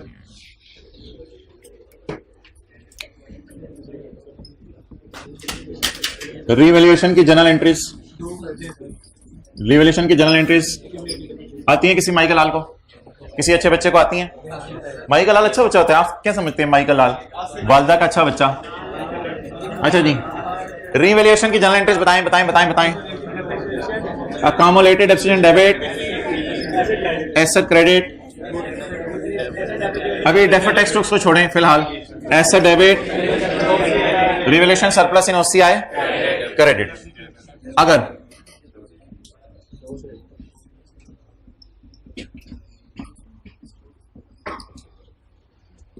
इन दो की बजाय मैं एक एंट्री कर लूं, अकाउंटेशन डेबिट, एसेट बढ़ भी सकता है, अकाउंट डेप्शन बढ़ भी सकती है। अभी मैं जो आपको सवाल करवाऊंगा उसमें अकाउंट डेप्शन बढ़ेगी, अकाउंट डेप्शन कम नहीं होगी, अकाउंट डेप्शन बढ़ेगी। एसेट भी इस एंट्री से एंट्री ना ड्राइव कीजिएगा। और रिवैल्यूएशन सरप्लस इन ओसीआई, ये एंट्री आपको बिल्कुल समझ नहीं आई क्योंकि ये मेथड आपको बताया नहीं हुआ। ये है ग्रॉस और ये मेथड है नेट। ग्रॉस रिप्लेसमेंट मेथड और नेट रिप्लेसमेंट मेथड। रजिस्टर निकालें, सफे पे हाथ फेरें और ऊपर लिखें IAS 16। या IAS 16 का कॉन्सेप्ट है,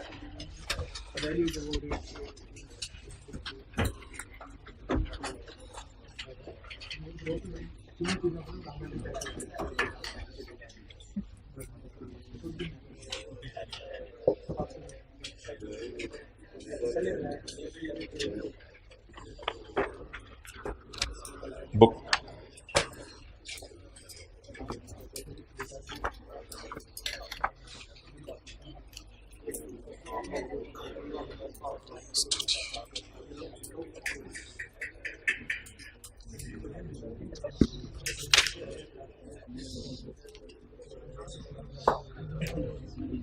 क्वेश्चन आपने नहीं लिखना। एसेट अकाउंट के अंदर एक ऑर्गेनाइजेशन कहती है बैलेंस आ रहा है 200 और अकामुलेटेड एप्रिसिएशन अकाउंट के अंदर बैलेंस आ रहा है 60 और ये दोनों डाटा है 31/12/14 का, यानी साल के आखिरी दिन। और एसेट रीवैल्यू हो गया 250 रुपए पे, एसेट रीवैल्यू हो गया 250 रुपए पे। अब मुझे आप 3 चीजें बताएं। सबसे पहले बताएं एसेट अकाउंट में कितना बैलेंस है, 200 रुपए। अकामुलेटेड डेप्रिसिएशन में 60, बुक वैल्यू 140। अच्छा, बुक वैल्यू के नीचे मैं रीवैल्यूड अमाउंट नहीं लिखने लगा, बुक वैल्यू के सामने मैं रीवैल्यूड अमाउंट लिखने लगा ताकि मैं वर्सेस वाली कैलकुलेशन करूं। बुक वैल्यू के सामने, बीवी के पहले इधर नीचे हम लिखते थे रीवैल्यूड अमाउंट, अब बीवी के सामने लिखेंगे, टक्कर होगी आप। तो बीवी के सामने ले जाएं रीवैल्यूड अमाउंट, क्योंकि नीचे ना लेके जाएं, नेट नहीं करना, ग्रॉस क्रॉस खेलना है। अच्छा जी 140, अबे बाउल कितना आ रहा है मेरे सामने, तरीक है 250। अच्छा जी, अब आप मुझे बता दें, स्टैंडर्ड ने एक अजीब बात की। स्टैंडर्ड ने कहा बीवी बढ़ गई तो BV comprise of cost and accumulated depreciation, BV comprise of cost and accumulated depreciation है बुक वैल्यू। तो बीवी कितनी है, बीवी कंप्राइज ऑफ, सारे देख रहे हैं ऊपर, इधर ऊपर देखें जरा, BV comprise of cost and accumulated depreciation, BV बढ़ गई, it means cost and accumulation भी बढ़ा दो, नेट नोट ना करो, बढ़ा दो, कॉस्ट भी बढ़ा दो, अकमुलेटेड डेप्रिसिएशन भी बढ़ा दो। अब कोई प्रोपोर्शनेट करके कुछ कर सकते हैं आप लोग कि अगर 140 250 पे चला गया तो ये किस पे चला जाए और ये किस पे चला जाए, जरा ट्राई करें, दोनों को आसमानों पे लेके जाएं। कोई मैथमेटिक्स लगाएं ऐसी, कैलकुलेटर अपने हाथ में पकड़े ना, कैलकुलेटर पकड़े, ट्राई करें जरा।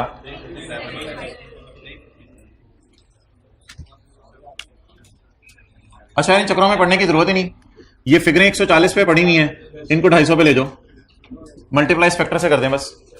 यानी ये फिगरें 140 वाली है ना, इनको 250 पे ले जाओ। तो आप प्रोपोर्शनेट और परसेंटेजेस में लगे हुए थे, इन चक्रों में पढ़ने की जरूरत ही नहीं। इंटू 250 बड़ा 140, और बैक एंड पे जहन में क्या चल रहा होगा कि ये दोनों फिगरें 140 वाली हैं, अगर 250 वाली होती तो कितनी होती। और एक बार याद रखिएगा, डिवाइडेड बाय 140 मल्टीप्लाइड बाय 250 करेंगे तो फिगर बढ़ेगी हमेशा, तो फिगर बढ़ानी मकसूद है, क्योंकि बीवी भी बढ़ गई है। यह कैलकुलेशन टाइप चीज है बीच में। फाइनल फिगर इधर बताएं, 107। तो अब आप मुझे बता दें ये कौन सी फिगर्स हैं, बिफोर और आफ्टर व्हाट, सोने से पहले और सोने के बाद, बिफोर रिवैल्यूएशन और आफ्टर रिवैल्यूएशन। जनरल एंट्री में मुझे पोस्ट करवा दें। ना एसेट्स की एंट्री करवाएं, कितने से बढ़ा, पहले से बैलेंस पड़ा हुआ है ना इसमें 200 का एसेट, और ये वाली एंट्री अपनी करनी, asset debit, accumulated depreciation credit, negative चीज नेगेटिव में ही जा रही है। इसका मतलब है आपने असल में एस कॉस्ट और अकमुलेशन को इतना बढ़ा दिया है कि रिवैल्यूड एसेट की कॉस्ट और अकमुलेशन बन गई है, और रिवैल्यूएशन सरप्लस वो इधर बैलेंस ही निकालना पड़ेगा। वन टाइम रिवैल्यूएशन सरप्लस, हाँ ठीक है, वन टाइम डन। अब मैं टाइम जाया करने लगा हूं आपका पुराने तरीके से। बुक वैल्यू कितनी थी 140, रिवैल्यूड अमाउंट 250 और रिवैल्यूएशन सरप्लस, ये तो पुराना तरीका है, पुराने तरीके से छोड़ें। ये आप ऐसा करें, कुछ भी ना करें, आप जाके ना पेज 297 के नीचे जगह खाली है, पेज 207 के नीचे, वहां नोट कर लें, पेज 207 के नीचे जगह खाली है, वहां नोट कर लें। ये वहां ये क्वेश्चन भी लिखा हुआ है, ये ले लें बुक, ये 207 क्वेश्चन ना नोट करें भाई, क्वेश्चन लिखा हुआ है पेज 207 पे। क्वेश्चन की रिक्वायरमेंट पढ़ें क्या है, जीआर भी, अच्छा, ग्रॉस रिप्लेसमेंट मेथड यूज करके एंट्रीज करें।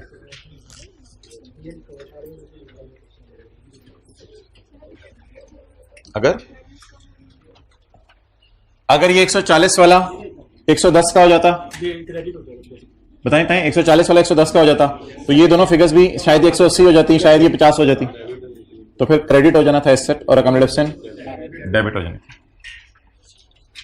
क्वेश्चन 18 है पेज नंबर 207 पे।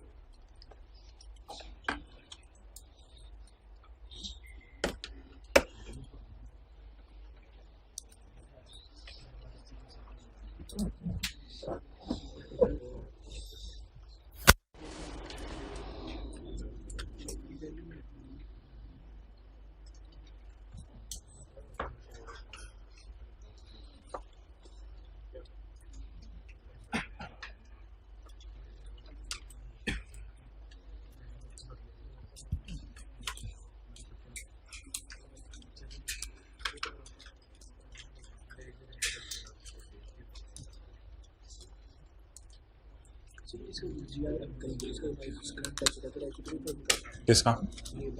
नहीं। ओके चलो यार बस करो, होमवर्क का सवाल आप क्लास में कर लेते हैं। जो मैंने आपको होमवर्क में देना था वो क्लास में कर लेते हैं ताकि आप रिलैक्स रहें। निकालें रिवलेशन का सवाल एक देना था, होमवर्क का सवाल। IAS 12 में आ जाए, जो मैं घर से तैयारी करके आया था वो चीज़ें खत्म हो गई हैं अब।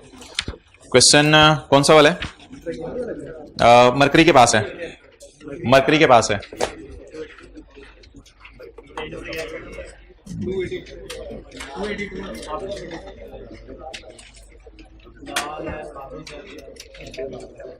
लाल है, अच्छा आप पेज नंबर बताए मुझे। 283 साथ वाले के मुंह को देख के क्या बोल रहे हैं?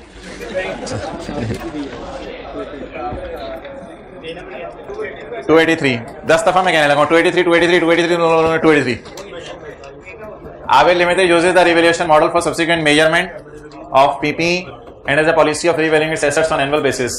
हर साल रिवैल्यू करता है using the net replacement value method. The following information pertains to AS buildings. 4 buildings, ये FR1 में किया होगा आपने सवाल। 4 buildings were acquired in same vicinity. अब पेपर में जाके सेम विसिनिटी ना ढूंढ रहे होइएगा। सेम इलाके में on January 12 at a cost of ₹300 million. The useful life of buildings and the rate of acquisition was 20. AL depreciates buildings on सीधा ये तरीका। इसके बाद January 13 को रिवैल्यू हुआ, January 14 को रिवैल्यू हुआ, January 15 को, और 15 के साल में 4 में से कितनी बिल्डिंग बिक गई? एक बिल्डिंग बिक गई। बबलू 4 में हर एक कितने की खरीदी थी? At a cost of 300 each. नहीं, the useful life of buildings was 20 years। तो अब 300 मिलियन की बिल्डिंग्स खरीदी हैं, उनमें से एक बिल्डिंग कितने की बिकी है? 80 की। कल कल कल कल 33 मिलियन में 30 वाली बिकी, या 33 वाली 30 में बिकी थी। कल 33 वाली 30 में बिकी थी। आज इसकी कॉस्ट बिकी हुई वाली की 75 है। कैसे पता चला? 300/4। और आज मजे की बात देखें, आज बिकी हुई बिल्डिंग की साल की शुरू की फेयर वैल्यू नहीं है। ऐसा ही है ना, वो निकलेगी, वो कोई मसला नहीं, इसमें से खींच लेंगे। आज बिकी हुई बिल्डिंग की साल की फेयर वैल्यू कल गिवन थी, और कल गिवन थी बिकी हुई बिल्डिंग की साल के शुरू वाली फेयर वैल्यू, और साल के शुरू वाली बीबी भी गिवन थी। तो बीबी और फेयर वैल्यू का डिफरेंस ले तो बाहर क्या निकलता है? Revaluation surplus. तो रिवैल्यूएशन सरप्लस, तो आज ऐसा डेटा अवेलेबल है, कोई मसला नहीं, यहां से हम इंशाल्लाह कैलकुलेशंस कर लेंगे, no problem at all. Okay, तो लेट्स स्टार्ट शूट। कोई नहीं, बस कैलकुलेटर पकड़े आप, कैलकुलेटर पकड़े हैं।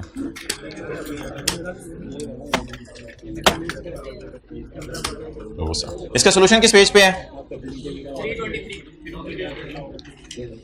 आखिरी पेज पे।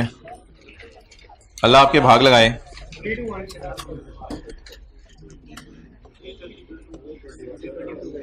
तेल तो लेतर पकड़ लें। ये कैलकुलेशन मैं कर लूंगा, लेकिन बस मेरे साथ साथ चलें आप। एसेट की कॉस्ट बोलें जी। भाईजान मैंने आपको अभी 2 मिनट बाद पीपीई का नोट बनवाने IAS 16 वाला, वो भूला होगा पीपीई का नोट IAS 16 वाला, तो खुदा के लिए अटेंटिव हो जाएं। अच्छा जी, अच्छा सादा सा सवाल है, जल्दी जल्दी चलाएं। 300 मिलियन एसेट की कॉस्ट होगी, कैलकुलेटर पकड़ें, 20 पे डिवाइड करें। भाईजान थोड़ी सी टेंशन चाहिए, होमवर्क का साल क्लास में हो रहा है। 15 आ गई डेप्रिसिएशन, तो बुक वैल्यू कितनी आ गई? 285। ये दीवानगी में यहाँ पता नहीं क्या लिख दिया, 31/12/12 होना चाहिए, 31/12/12। अच्छा, ये पहला साल मेरा मुकम्मल हो गया। अगले साल एसेट कितने का हो गया? 323। 323 का एसेट हो गया, 38 सरप्लस आया, ये इधर चला गया, इसको आपने 40/60 कर दिया, डन। इसके बाद कितने साल लाइफ है, कितना यूज हो गया? 1 बकाया 19, तो 19 ईयर्स के ऊपर हमने डेप्रिशिएट कर दिया। 17 2 के 2 हिस्से कर दें, 40% और 60%, डन। ये हमारा अगला साल खत्म हो गया। कौन सा वाला?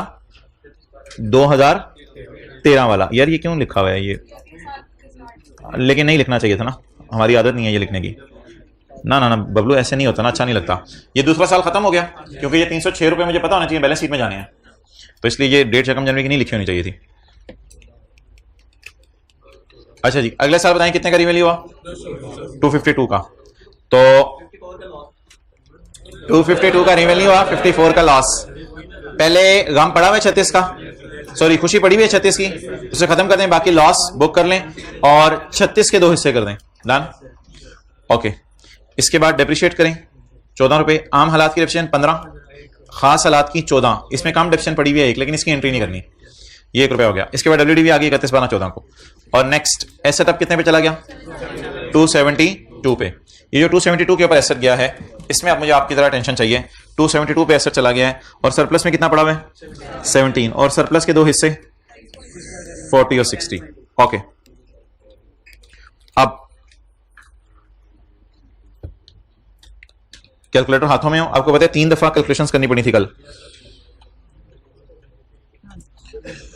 चलें जी, यहां पे ब्रेक लगाएं, लगा दी। रेड मार्कर से बताएं इसमें हमारी बिकी हुई बिल्डिंग का कितना सरप्लस रिवैल्यूड अमाउंट पड़ी है, और रेड मार्कर से बताएं इसका कितना सरप्लस पड़ा है। रेड मार्कर से कल मैंने लिखा था ना, कैलकुलेटर पकड़ें, ये कितनी बिल्डिंग्स की मार्केट वैल्यू है। लकीली चारों की प्राइस बराबर है सवाल के शुरू में, तो चारों की मार्केट वैल्यू भी बराबर है। तो 272 कितनी बिल्डिंग्स की मार्केट वैल्यू है, 4 की। हमें कितनों की चाहिए, 1 की। 272 4। तो कल मैंने रेड मार्कर से इसमें से कितना बाहर निकाला था, 68। सरप्लस की जान लें, 17 डिवाइड बाय 4 4.25। अब मुझे बहुत ज्यादा आपकी टेंशन चाहिए, आपने मुझे डेप्रिसिएशन निकाल के देनी है। डेप्रिसिएशन डेट नहीं डालनी डेप्रिसिएशन के साथ, डेप्रिसिएशन निकाल के देनी है। 12 13 14 3 साल यूज हो गया, टोटल 20, रिमेनिंग लाइफ 17। चलें जी, हिम्मत करें, 68 डिवाइडेड बाय 17। लेकिन ये फैक्टर क्या देगा, 1 साल की डेप्रिसिएशन, और हमारा एसेट लकीली आज भी 6 महीने इस्तेमाल हुआ, into 6/12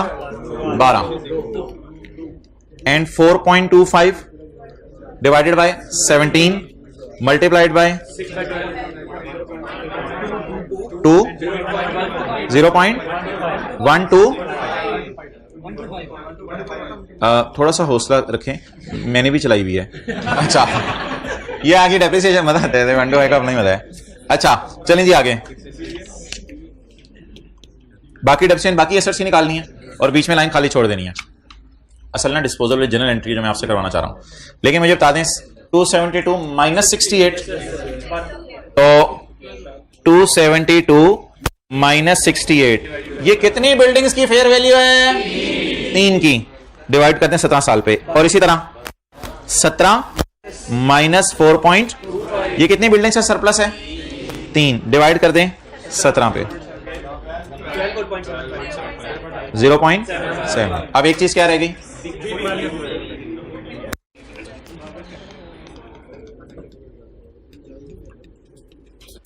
latest fair value last revaluation date से डेट ऑफ सेल तक की। लेटेस्ट फेयर वैल्यू हमारी बिकी हुई बिल्डिंग की बताएं, 68। अच्छा, मुझे सिर्फ 6 महीने की कंप्लीशन बता दें, सिर्फ 6 महीने की। कितनी है 6 महीने की, 2। कैश कितना, 80। गेन लॉस, गेन कितने का, 14 का गेन आ गया। डन। अच्छा, एक और एंट्री इसके साथ होनी है, मैंने आपको बताया था 2 एंट्रीज होंगी, ये एंट्री नहीं भूलनी आपने। Surplus debit, retained earning credit. पूरा सरप्लस पड़ा होगा या फिर कुछ अरसा डेप्रिशिएट हुआ एसेट, क्या पूरा सरप्लस पड़ा होगा या कुछ सरप्लस डेप्रिसिएशन के साथ ट्रांसफर हो गया होगा। था कितना सरप्लस, 4.25, कितना डेप्रिसिएशन के साथ ट्रांसफर हो गया, तो 4.25 माइनस 0.125 4. इस सारे सरप्लस को फौरन किधर फेंक दें, रिटेन्ड अर्निंग में, और वेट ना करें एसेट के डेप्रिशिएट होने का, क्योंकि रहा ही नहीं तो डेप्रिशिएट किसने होना है, तो वेट ना करें डेप्रिशिएट होने का। डन। तो अब आप मुझे बता दें फेस पे क्या लेके जाऊं,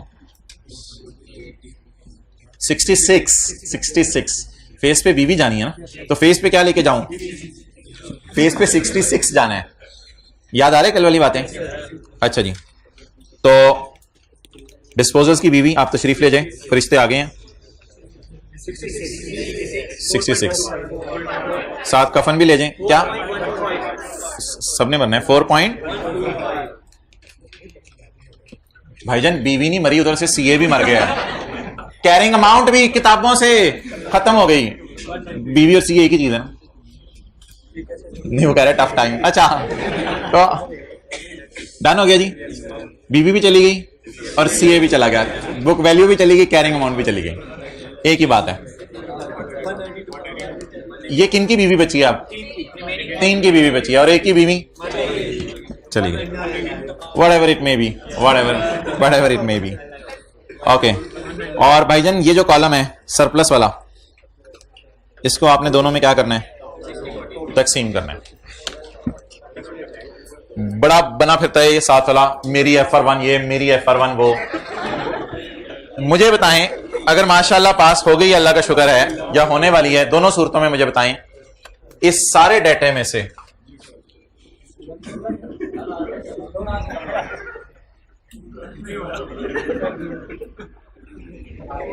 अच्छा, इस सारे डेटे में से मुझे बताएं कि पीपी का नोट बनाने के लिए मुझे क्या चाहिए? कौन कौन सा कॉलम चाहिए? बिल्डिंग का चाहिए भाईजान। मैं ये रो है, ये रो है, मैं कॉलम पूछ रहा हूं।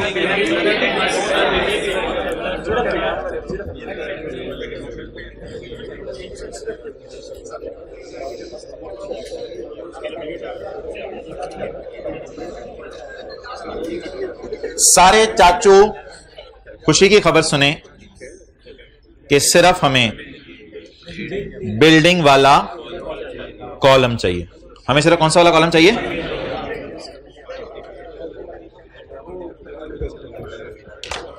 और अगली बात, इसमें भी सिर्फ एसेट और अकामुलेटेड डेप्रिसिएशन चाहिए। जिंदगी के चंद कीमती लम्हात आप इस वक्त मुझे दे दें, तो बाकी इंशाल्लाह कल कुछ कीमती लम्हात मैं आपको बदले में दे दूंगा। अगर कहेंगे तो अभी क्लास के बाद भी थोड़े कीमती लम्हात मैं आपको दे दूंगा। तो अच्छा,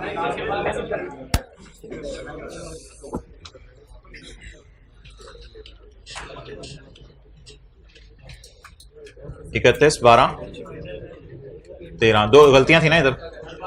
ये क्या है?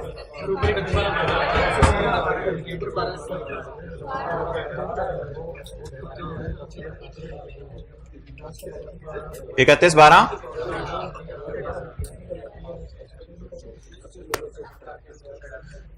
ये पहला साल, ये दूसरा साल, ये तीसरा साल।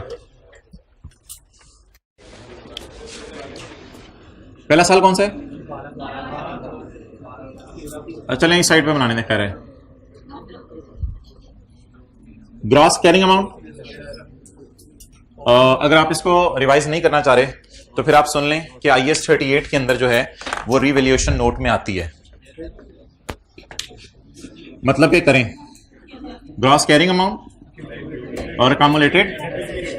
अच्छा, इतना कंफर्टेबली चीजें आपके अंदर उतरती चली जाएंगी कि आप फील करेंगे आप जो है वो स्प्राइट पी रहे हैं। बोले एंट्री। और भाईजान खुदा के लिए ऐसा डेबिट कैश क्रेडिट एंट्री नहीं बोलनी आपने, सिर्फ अधूरी एंट्री बोलें। अगर एसेट का लफ्ज आए तब बोलें, अकोमोडेशन का लफ्ज आए तब बोलें, पूरी एंट्री मत बोलें। Asset debit.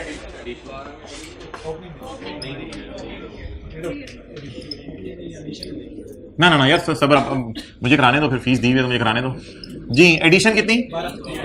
12।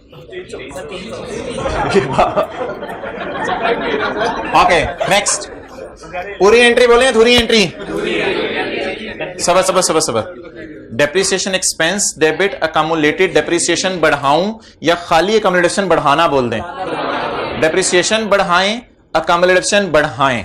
ये अकामुलेशन अकाउंट है, इसको आप बढ़ाएं। कितने से? 15 से बढ़ाएं। डन। पहला साल मेरा पूरा हो गया। अकामुलेशन डेबिट और एसेट, ये एंट्री पूरी बोलें क्योंकि इसमें एसेट भी है अकामुलेशन भी है। बड़ी बड़ी मजे की रिवीजन हो रही है। अगले साल पहले क्लोजिंग ओपनिंग बना लें। ये क्लोजिंग आ गया कितना, और ये क्लोजिंग आ गया, ये क्लोजिंग अगले साल के। अच्छा जी, अब पहली एंट्री बताएं, ट्रांसफर। चुप चुप चुप। अकामुलेटेड डेप्रिसिएशन डेबिट, और आगे बोले बोले बोले बोले asset credit. I repeat, accumulation debit, asset credit. Asset debit हमारी बला से, एसेट डेबिट नहीं, एसेट डेबिट की अगली चीजें हमारी बला से। एसेट डेबिट तो हमारी जान है। एसेट डेबिट रीवैल्यूएशन, सरप्लस या थर्ड। नेक्स्ट आगे चलें जी। डेप्रिसिएशन, यार इसमें ना वैसे बेहतर है, पता क्या करें आप, ट्रांसफर का लफ्ज ऊपर लिख दें। इससे फायदा ये होगा कि ओपनिंग ट्रांसफर हो जाएगी और ट्रांसफर का लफ्ज ऊपर लिखने से फायदा हो जाएगा, और डेप्रिसिएशन इस साल वाली तरह आ जाएगी। डेप्रिसिएशन बढ़ा दें और अकामुलेटेड डेप्रिसिएशन बढ़ा दें। कितने से? 17 से। यार ये आखिरी रो में ना हंस रहे हैं, इसलिए मैं इन पे हंस रहा हूं और मैं ये एंट्रीज दोबारा कराने लगा हूं। प्लांट डेबिट या बिल्डिंग डेबिट कितने से? 300 से। डेप्रिसिएशन डेबिट, अकामुलेशन क्रेडिट 15 से बढ़ा दें।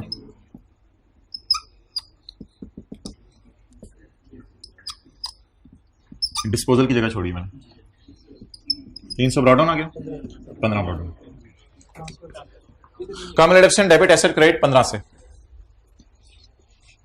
Accumulated depreciation debit, asset credit 15 से। क्लियर? एसेट डेबिट 38 से। सॉरी, एसेट डेबिट कितने से? डेप्रिसिएशन डेबिट, अकामुलेशन क्रेडिट कितने से?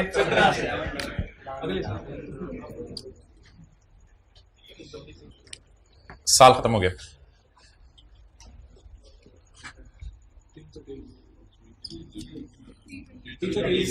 तीन सौ 17।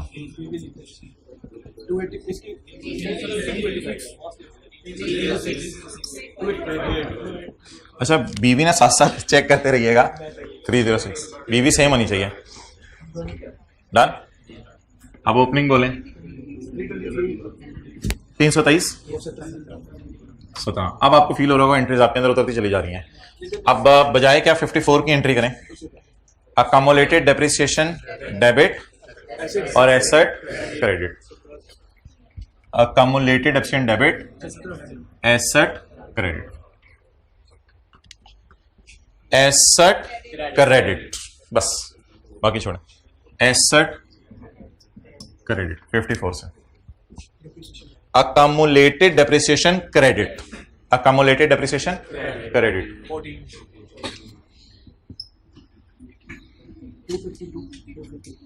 252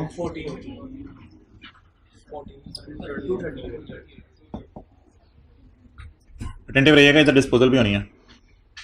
और 40 जी। पिछले साल अकामुलेशन में बैलेंस कितना पड़ा है? इसको शिफ्ट कर दें। Accumulated depreciation debit, asset credit. Accumulated depreciation बढ़ा दें 14 से। अकामुलेटेड डेप्रिसिएशन बढ़ा दें 14 से। लकीली 14 ही आ गई दोबारा। अकामुलेटेड डेप्रिसिएशन 14 से बढ़ा दें। ये 60 बुक वैल्यू है, लेटेस्ट फेयर वैल्यू और अकामुलेटेड डेप्रिसिएशन का बैलेंस। एसेट क्रेडिट कर दें 68 से और अकामुलेटेड डेबिट कर दें 2 से। एसेट क्रेडिट कितने से? 68 से। 68 से। और अकामुलेटेड डेप्रिसिएशन कम कर दें कितने से? 2 से।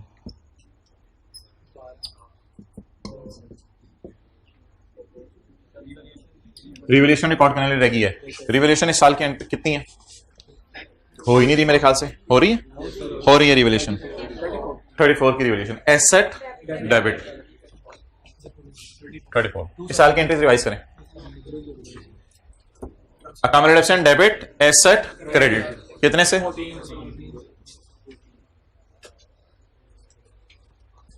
एसेट डेबिट 34, अकामोडेशन क्रेडिट 14 से, asset credit latest fair value से, और अकामोडेशन डेबिट कितने से? 2 से। Let's done. तस्वीर खींच लें। ये नोट IS 16 का है जो IS 38 में आ सकता है। ये होमवर्क सवाल अभी भी है और कोई होमवर्क नहीं है जी। क्लोज कर दो यार।